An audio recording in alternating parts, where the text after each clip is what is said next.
Staff nurse grade 2 প্রিপারেশনের দ্বিতীয় পর্ব। আজকের প্রথম প্রশ্ন রয়েছে নিউট্রিশনাল থেরাপি ও diet plan of a renal failure patient. একজন রেনাল ফেলিওর পেশেন্টের নিউট্রিশনাল প্ল্যান বা তার খাবারে কী ধরনের প্ল্যানিং হওয়া উচিত। রেনাল ফেলিওরের ক্ষেত্রে যেহেতু কিডনি আমাদের ব্লাড থেকে যে ওয়েস্ট প্রোডাক্ট যেমন ইউরিয়া, নাইট্রোজেন এগুলো বের করতে পারছে না, সেজন্য আমাদের লক্ষ্যই থাকবে ব্লাডে বা আমাদের শরীরে যেমন ইউরিয়া, নাইট্রোজেন বা ক্রিয়েটিনিন এই সমস্ত প্রোডাক্টগুলো ক্রিয়েট না হয় বা উৎপন্ন না হয়, সেই রকম আমরা খাবার প্রোভাইড করব। যেহেতু প্রোটিন থেকে নাইট্রোজেন জাত ইউরিয়া বা এরকম প্রোডাক্টগুলো তৈরি হয়, সেক্ষেত্রে আমাদের খাবারে প্রোটিনের পরিমাণটা কম দেবো। আমাদের শরীরে যেহেতু সোডিয়ামের পরিমাণটা বেশি থাকছে, ওয়াটার ভলিউম বেশি থাকছে, সেক্ষেত্রে আমরা সোডিয়াম জাতীয় খাবারটাকে কমানোর চেষ্টা করব। প্লাস রেনাল ফেলিওর হলে আমাদের শরীরে হাইপার ক্যালেমিয়া হয়, অর্থাৎ পটাশিয়ামের পরিমাণটা বেড়ে যায়। সেক্ষেত্রে আমরা চেষ্টা করব পটাশিয়ামযুক্ত খাবারটাকেও কমিয়ে দেওয়ার। এইখানে এইগুলোই বলা হয়েছে, অন্য বিশেষ কিছু বলা নেই। প্রথমে রয়েছে high calorie diet that is low in protein. High calorie diet, আমরা প্রোটিন কম দিচ্ছি, সোডিয়াম কম দিচ্ছি, পটাশিয়াম কম দিচ্ছি। পটাশিয়াম সোডিয়ামটা নেই, ইলেকট্রোলাইটের ক্ষেত্রে চলে গেল। কিন্তু প্রোটিন আমাদের শরীরের জন্য প্রোটিনটা যথেষ্ট পরিমাণ গুরুত্বপূর্ণ, কারণ প্রোটিন থেকে যথেষ্ট পরিমাণ এনার্জি পাওয়া যায়। সেক্ষেত্রে আমরা যেহেতু প্রোটিন কমাচ্ছি, তার কম্পেনসেট হিসাবে প্রোটিনের চাহিদাটা পূরণ করার জন্য আমাদেরকে সেই পরিমাণ ক্যালোরি কিন্তু প্রোভাইড করতে হবে। ডেলি 2000 থেকে 2200 কিলো ক্যালোরি প্রোভাইড করতে হবে, সেরকম খাবার আমাদেরকে দিতে হবে। দ্বিতীয় রয়েছে low sodium and low potassium intake with food. Food থেকে হোক বা আদার্স সোর্স থেকেই হোক, সোডিয়াম এবং পটাশিয়ামের পরিমাণটা যাতে কম থাকে সেদিকে লক্ষ্য রাখতে হবে। 3 নম্বর রয়েছে পটাশিয়াম ইনটেক ডেলি 40 থেকে 60 মিলি ইকুইভ্যালেন্ট পার ডে। প্রতিদিন 40 থেকে 60 মিলি ইকুইভ্যালেন্টের বেশি পটাশিয়াম ইনটেক করা যাবে না। সোডিয়াম তার পরিমাণ হবে 2 গ্রাম পার ডে। অ্যাভয়েড র সল্ট, অনেকেই কাঁচা লবণ খায় খাবারের সাথে, সেটা অ্যাভয়েড করতে হবে, যেটা এইচটিএন পেশেন্টদের ক্ষেত্রেও কিন্তু র সল্টটাকে অ্যাভয়েড করতে বলা হয়। তো protein restricted to avoid acidosis. ব্লাডে অ্যাসিডোসিসটা কমানোর জন্য, সিরাম অ্যাসিডোসিসটা কমানোর জন্য আমাদের প্রোটিন কম দিতে হবে, যেটা বলা হয়েছে তার ডোজ 20 থেকে 40 gram per day. High calorie diet to prevent keto acidosis. আমাদের শরীরে যাতে এনার্জি পরিমাণটা যোগান খাবার থেকেই পেয়ে যায় সেদিকে লক্ষ্য রাখতে হবে, এবং কিটো অ্যাসিডোসিসটা প্রিভেন্ট করার জন্য ক্যালোরির পরিমাণটা যথেষ্ট পরিমাণ দিতে হবে। এবার লো পটাশিয়াম খাবার কোনগুলো, যেমন অ্যাপেল, ক্যাবেজ, ক্যারট, গ্রিন বিন, গ্রেপস, স্ট্রবেরি, এই সমস্ত খাবারগুলোতে পটাশিয়ামের পরিমাণ কম থাকে। সেক্ষেত্রে এই জাতীয় খাবারগুলো দেওয়া যেতে পারে। Nursing care plan renal failure patient. একজন রেনাল ফেলিয়ার পেশেন্টের নার্সিং কেয়ার প্ল্যান কী হবে? প্রায়োরিটি বেস আগে বলেছিলাম, তো সেক্ষেত্রে এখানে দুটো দেওয়া হয়েছে, যেমন এগুলো বলতে পারো: fluid volume excess related to decrease GFR, decreased urine output and sodium retention. Fluid ভলিউমটা বেশি হয়ে যাচ্ছে কী কারণে? কারণ জিএফআর কমে গেছে, ইউরিন আউটপুট কমে গেছে, সোডিয়াম রিটেনশন হচ্ছে, সেই জন্য আমাদের কিন্তু ফ্লুইড ভলিউমটা বেশি হচ্ছে। এবার অ্যাজ এভিডেন্স পাই কীভাবে বুঝবে? ইডিমা হতে পারে, ব্লাড প্রেশার বেশি হতে পারে, এই জায়গাগুলো বলতে হবে তোমাদেরকে। Alter nutrition less than body requirement, এই হলো দুটো nursing care plan. Next question, normal GFR in adult. একজন সুস্থ স্বাভাবিক অ্যাডাল্টের নর্মাল জিএফআর কত? 90 থেকে 100 ml পার মিনিট। প্রতি মিনিটে 90 থেকে 100 ml, সেটা হচ্ছে আমাদের নর্মাল জিএফআর। বা আমরা যদি ডেলি বলি, 180 লিটার পার ডে। একদিনে নর্মাল একজন অ্যাডাল্ট মানুষের GFR 180 litre per day. Next question, what is hyper kalaemia? Hyper kalaemia বলতে কী বোঝো? হাইপার ন্যাট্রেমিয়া বলতে কী বোঝো? হাইপোক্যালসেমিয়া বলতে কী বোঝো? হাইপার ক্যালেমিয়া অর্থাৎ পটাশিয়ামের পরিমাণ যখন আমাদের ব্লাডে বেড়ে যাচ্ছে, সেটা হচ্ছে হাইপার ক্যালেমিয়া। ন্যাট্রেমিয়ার ক্ষেত্রে যখন সোডিয়াম বেড়ে যাচ্ছে, এবং হাইপোক্যালসেমিয়া যখন আমাদের ব্লাডে ক্যালসিয়ামের পরিমাণটা কমে যাচ্ছে, তখন সেটা হচ্ছে হাইপোক্যালসেমিয়া। এই তিনটেই কিন্তু রেনাল ফেলিওরের ফলে হয়ে থাকে। নেক্সট কোশ্চেন রয়েছে, হোয়াট ইজ ডায়ালাইসিস? ডায়ালাইসিস কী? ডায়ালাইসিসের দুটো ভাগ রয়েছে, হিমোডায়ালাইসিস এবং peritoneal dialysis. Clinically dialysis is done to remove waste product of blood and extra fluid from the body in the kidney is unable to do the so. যখন আমাদের kidney আমাদের blood থেকে extra fluid বলো বা extra যে waste product রয়েছে সেগুলো বের করতে পারছে না, তখন যখন আমরা কৃত্রিম উপায়ে সেই কাজটা করে থাকি, তখন তাকে বলা হচ্ছে ডায়ালাইসিস। এবার হিমোডায়ালাইসিস, পেরিটোনিয়াল ডায়ালাইসিসের মেন ডিফারেন্স কী, কোনটা কীভাবে হয়ে থাকে, সেটা কিন্তু তোমাকে জানতে হবে।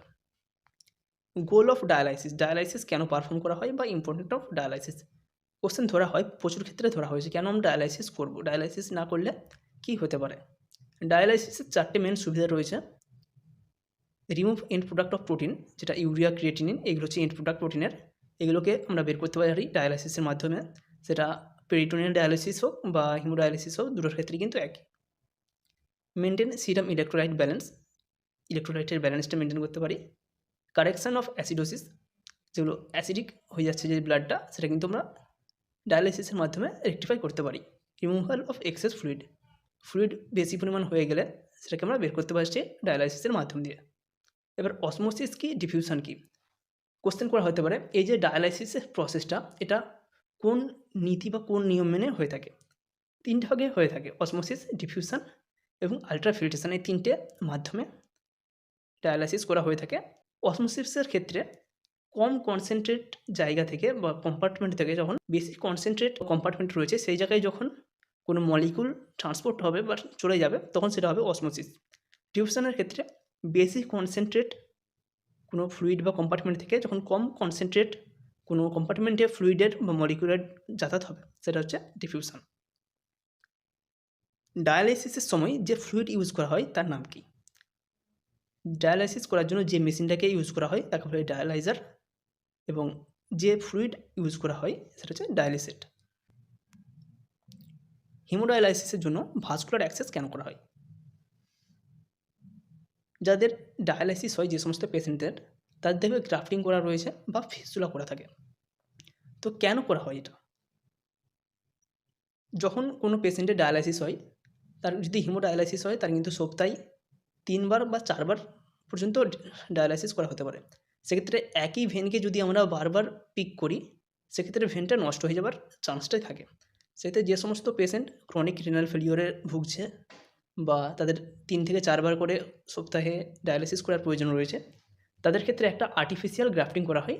এর মাধ্যমে আর্টারির সঙ্গে ভেনকে কানেক্ট করে দেওয়া হয়, এবং ওই যে গ্রাফটিং করা হলো, সেই গ্রাফটিংটা সহজেই আমরা পিক করতে পারি বা সেখানে চ্যানেল করা যেতে পারে। সেই জন্য কিন্তু এই গ্রাফটিং বা ভাস্কুলার অ্যাক্সেস করা হয়। এটার উপকারিতা রয়েছে to prevent complication from wound creating during dialysis needle picking. Dialysis needle pick করার জন্য বারবার পিক করার সময় যে কমপ্লিকেশন হয়, সেটা আমরা প্রিভেন্ট করতে পারবো। To achieve adequate blood flow through a normal vein, একটা ভেনের মধ্য দিয়ে অ্যাডিকুয়েট ব্লাড ফ্লোটাকে যাতে ঠিকঠাক হয়, সেই জন্য আমরা এই কাজটা করে থাকি। Next question, which anticoagulant is used during dialysis. Dialysis ওয়ার্ডে বা ডায়ালাইসিস করার সময় কোন অ্যান্টিকোয়াগুলেন্ট ইউজ করা হয় এবং কেন। হেপারিন অ্যান্টিকোয়াগুলেন্ট, এটি ইউজ করা হয় টু প্রিভেন্ট ক্লটিং, যাতে ব্লাড ক্লট না হয়ে যায়, সেটাকে প্রিভেন্ট করার জন্য হেপারিন ইউজ করা হয়। তবে সেটা ডোজ কিন্তু খুবই কম থাকে, এবং হেপারিন ইউজ করার ফলে যে কমপ্লিকেশন হয়, পেশেন্টের ইপিট্যাক্সিস লক্ষ্য করা যায়। হিমোডায়ালাইসিসের সময় নার্সেস রেসপন্সিবিলিটি, যখন হিমোডায়ালাইসিস হচ্ছে তখন নার্সের কী রেসপন্সিবিলিটি রয়েছে। মোটামুটি জেনারেল যে পেশেন্টের blood pressure, heart rate, respiration, এগুলোকে আমাকে লক্ষ্য রাখতে হবে। বা যেহেতু টেকনিশিয়ান থাকছে, সেক্ষেত্রে টেকনিশিয়ান কিন্তু ডায়ালাইজার মেশিনের প্রেশার, আর্টারির প্রেশার, পেনের প্রেশার, এই জায়গাগুলো কিন্তু যে টেকনিশিয়ান থাকছেন সেটা তার লক্ষ্য রাখার বিষয়।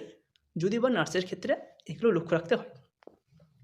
15 number question, structural and functional and excretory unit of kidney. কিডনির স্ট্রাকচারাল, ফাংশনাল এবং এক্সক্রেটরি ইউনিটের নাম কি। নেফ্রন, সেটা আমরা সবাই জানি। 16 নম্বর কোশ্চেন, পজিশন অফ কিডনি। কিডনির কোথায় অবস্থিত, কিডনির পজিশন কোনটা। এরকম অনেক ইজি ইজি কোশ্চেন ধরা হয়ে থাকে। হার্ট কোথায় অবস্থিত, লাংসের কোন জায়গায় অবস্থিত, ডায়াফ্রাম কী, কিডনি কোথায় অবস্থিত, কিডনি কটি রয়েছে, লিভার কোন জায়গায় অবস্থিত, স্টমাকের পজিশন, এই ধরনের অনেক ছোটো ছোটো অ্যানাটমিক্যাল কোশ্চেন ধরা হয়। সেক্ষেত্রে এটাও ধরা হতে পারে। কিডনির পজিশন হচ্ছে retroperitoneal part of the abdominal cavity. Abdominal ক্যাভিটির একদম পেছনের দিকে রেট্রোপেরিটোনিয়াল জায়গায় দুদিকে কিডনি অবস্থান করেছে। Renin angiotensin aldosterone system, RAAS, RAAS, RAAS system সম্পর্কে অনেকে জানতে চায় অনেক সময়। সেক্ষেত্রে তুমি যতটা জানো ততটাই বলবে। যখন আমাদের হাইপোভলিমিয়া হয়, হাইপোভলিমিয়া হলে আমাদের কিডনিতে ব্লাড সাপ্লাই তখন তুলনামূলক কম যায়। এই সময় যখনই ব্লাড সাপ্লাই আমাদের কিডনিতে কম যায়, তখন কিডনি রেনিন নামে একটা হরমোন সিক্রেট করে। এই রেনিন যখনই সিক্রেট করছে সেটা আবার অ্যাঞ্জিওটেনসিনোজেনকে অ্যাঞ্জিওটেনসিন 1 এ পরিবর্তন করে। আবার অ্যাঞ্জিওটেনসিন 1 এসই ইনহিবিটরের প্রেজেন্সে অ্যাঞ্জিওটেনসিন 2 তে রূপান্তরিত হয়। এভাবে বিভিন্নভাবে হরমোনগুলো রূপান্তরিত হতে হতে কী হয়, যে আমাদের আর্টারি বা ব্লাড ভেসেলগুলো রয়েছে সেগুলো কনস্ট্রিক্টেড হয়। সেগুলো যদি কনস্ট্রিক্টেড হয় তাহলে আমাদের ব্লাড ভলিউম তুলনামূলক কম থাকলেও তার কনস্ট্রিকশন হওয়ার জন্য আমাদের ব্লাড ভলিউমটা বা ব্লাড প্রেশারটা আমাদের মেনটেন হয়ে যায়। এটা একটা। আরেকটা, আমাদের যে নেফ্রন রয়েছে বা কিডনিতে যখন ইউরিন প্রোডাকশান হচ্ছে, এই র্যাশ সিস্টেমের জন্য নেফ্রনের প্রক্সিমাল এবং ডিস্টাল টিউবুল থেকে ওয়াটার এবং সোডিয়াম রিঅ্যাবজর্পশন হয়, এবং এগুলো যেহেতু রিঅ্যাবজর্পশন হচ্ছে সেক্ষেত্রে আর ইউরিনের আকারে না বেরিয়ে গিয়ে আমাদের ব্লাডের সাথে আরও মিশে যায় এবং ব্লাডের ভলিউমটা মেনটেন হয়। এ হচ্ছে র্যাশ সিস্টেম। এবার এখান থেকে কোশ্চেন আসতে পারে, রেনিন কোথা থেকে সিক্রেট হয়? রেনিন সিক্রেট হয় গ্লোমেরুলাস থেকে। একটা পার্টিকুলার জায়গা রয়েছে, কিন্তু আপাতত তুমি যদি গ্লোমেরুলাস এই অ্যান্সারটা দাও সেটা সঠিক রয়েছে। অ্যালডোস্টেরন কোথা থেকে সিক্রেট হয়? অ্যালডোস্টেরন সিক্রেট হয় adrenal cortex of the kidney. AC enzyme কোথা থেকে সিক্রেট হয়? এটা সিক্রেট হয় আমাদের দুটো যে লাংস রয়েছে সেই লাংস থেকে। নেক্সট কোশ্চেন রয়েছে, micturition reflex is situated in. Micturition reflex কোথায় অবস্থিত? এটা অবস্থিত স্যাক্রাল প্লেক্সাসে। 22 নম্বর কোশ্চেন, ইউরিনেশনের সময় আমরা কোন মাসেলকে কন্ট্রোল করতে পারি, বা আমরা ইউরিন পাস করার সময় কোন মাসেলকে কন্ট্রোল করতে পারি? আমাদের ব্লাডারে দুটো স্ফিংটার বা মাসেল রয়েছে, যেগুলোকে আমরা কোন একটাকে কন্ট্রোল করতে পারি এবং আরেকটাকে কন্ট্রোল করতে পারি না। আমাদের যখন ব্লাডার ফুল হয়ে যায় তখন কিন্তু ইন্টারনাল যে ইউরেথ্রাল মাসেল বা স্ফিংটার রয়েছে সেটা অটোমেটিক্যালি ওপেন হয়ে যায়, সেটাকে আমরা কন্ট্রোল করতে পারি না। এটা একটা ইনভলিউন্টারি স্ফিংটার বা মাসেল। কিন্তু এক্সটার্নাল যে মাসেলটা রয়েছে সেটাকে আমরা কন্ট্রোল করতে পারি। এর মাধ্যমে আমরা অনেক সময় ইউরিনকে ধরে রাখতে পারি, কিন্তু আস্তে আস্তে যখন ব্লাডার আরও ফুল হয়ে যায় তখন আমরা চেষ্টা করলেও ধরে রাখতে পারি না। সেই জন্য এক্সটার্নাল যে ইউরেথ্রাল মাসেল রয়েছে সেটা আমরা কন্ট্রোল করতে পারি। সুতরাং এটা হচ্ছে ভলিন্টারি, যেহেতু আমরা কন্ট্রোল করতে পারছি। আর ইনভলিন্টারি সেটা হচ্ছে ইন্টারনাল ইউরেথ্রাল মাসেল বা স্ফিংটার, এটা আমরা কন্ট্রোল করতে পারি না। নেক্সট কোশ্চেন রয়েছে, formation of stone in urinary tract is called. Urinary ট্র্যাক্টে যখন স্টোন ফর্মেশন হয়, আস্তে আস্তে স্টোন তৈরি হয়, সেই পদ্ধতিটাকে বা সেই প্রসেসটাকে কী বলা হয়? সেই প্রসেসটাকে বলা হয় urolithiasis. 24 number question, removal of stone from bladder is called. ব্ল্যাডারে যদি স্টোন হয়ে থাকে সেই স্টোন বের করার প্রসেসটাকে কী বলা হয়, বা সেই যে অপারেশন তাকে কী বলা হয়? তাকে বলা হয় সিস্টোলিথোটমি। পরের প্রশ্ন, 25 নম্বর প্রশ্ন, লিথোট্রিপসি বলতে কী বোঝো? Lithotripsy is the breakdown of stone through physical force, যেমন সাউন্ড ওয়েভ। কোনো একটা সাউন্ড ওয়েভ বা অন্য কোনো ফিজিক্যাল ফোর্স দিয়ে যখন আমরা কোনো স্টোনকে ভেঙে ফেলছি তারপর সেটাকে সেখান থেকে বের করছি, সেই প্রসেসটাকে বলা হয় লিথোট্রিপসি। এক্ষেত্রে কোনো উন্ড বা ইনসিশন ক্রিয়েট করা হয় না, কোনো বাইরে থেকে ফিজিক্যাল ফোর্সের মাধ্যমে, যেমন সাউন্ড ওয়েভ এরকম কোনো কিছু দিয়ে, আলট্রাসাউন্ড, এ সমস্ত কিছুর সাহায্যে যখন স্টোনটাকে ভেঙে বের করছি সেটাকে বলা হয় লিথোট্রিপসি। 26 নম্বর প্রশ্ন, normal blood urea nitrogen level কত, ইউরিক অ্যাসিড লেভেল কত, ক্রিয়েটিনিন লেভেল কত, এগুলো দেখে নেবে, এগুলো দেওয়া রয়েছে। 27 নম্বর কোশ্চেন, রেনাল ফেলিওর পেশেন্টদের অ্যানিমিয়া লক্ষ্য করা যায় কেন?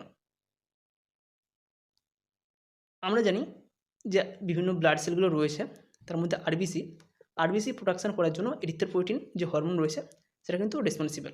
আর এই এরিথ্রোপয়েটিন হরমোন সিক্রেট হয় কিডনি থেকে। যদি কিডনি ঠিকঠাকভাবে কাজ না করতে পারে, কিডনি যদি ফেল হয়ে যায়, সেক্ষেত্রে আরবিসির প্রোডাকশানটা কিন্তু তুলনামূলক অনেক কমে যায়, এর ফলে অ্যানিমিয়া লক্ষ্য করা যায়। পরের প্রশ্ন, complication of peritoneal dialysis. Peritoneal ডায়ালাইসিসের কমপ্লিকেশান কী? পেরিটোনিয়াল ডায়ালাইসিস করলে কী কী এফেক্ট পড়তে পারে? একদম পেরিটোনিয়াল ডায়ালাইসিসের অনেক কমপ্লিকেশান রয়েছে, তার মধ্যে মেন রয়েছে পেরিটোনাইটিস। যদি পেরিটোনাইটিস হয় বা পেরিটোনিয়াল ক্যাভিটিতে যদি ইনফেকশন হয় সেটা কিন্তু লাইফ থ্রেটানিং, মৃত্যু পর্যন্ত ঘটতে পারে। তৃতীয় নম্বর রয়েছে ব্লাডার পারফোরেশন এবং বাওয়েল পারফোরেশন। এই তিনটে মেন কমপ্লিকেশান রয়েছে পেরিটোনিয়াল ডায়ালাইসিসের জন্য। পলিউরিয়া, অ্যানুরিয়া কখনো বলবো, কোন কন্ডিশানটাকে বলবো? একজন অ্যাডাল্ট মানুষ তার ডেলি ইউরিনেশন হয় 1 লিটার থেকে 1.5 লিটার পার ডে। অলিউরিয়ার ক্ষেত্রে 100 থেকে 400 ml পার ডে যদি কোনো পেশেন্টের ইউরিনেশন হয়, ইউরিন পাস করে বা ইউরিন ফর্মেশন হয় সেটাকে বলা হচ্ছে অলিগুরিয়া। পলিউরিয়া যখন 3000 ml এর বেশি বা 3 লিটারের বেশি কোনো মানুষ ইউরিন পাস করে, ইউরিন প্রোডাকশান হয় তার শরীরে, তখন সেটা হচ্ছে পলিউরিয়া। অ্যানিউরিয়া যখন অ্যানুরিয়া মেনলি বলা হয় অ্যাবসেন্স অফ ইউরিনেশন বা ইউরিন। যদি কোনো পেশেন্ট ডেলি 100 ml এরও কম ইউরিন তৈরি হয় তখন সেই কন্ডিশনটাকে বলা হচ্ছে অ্যানুরিয়া।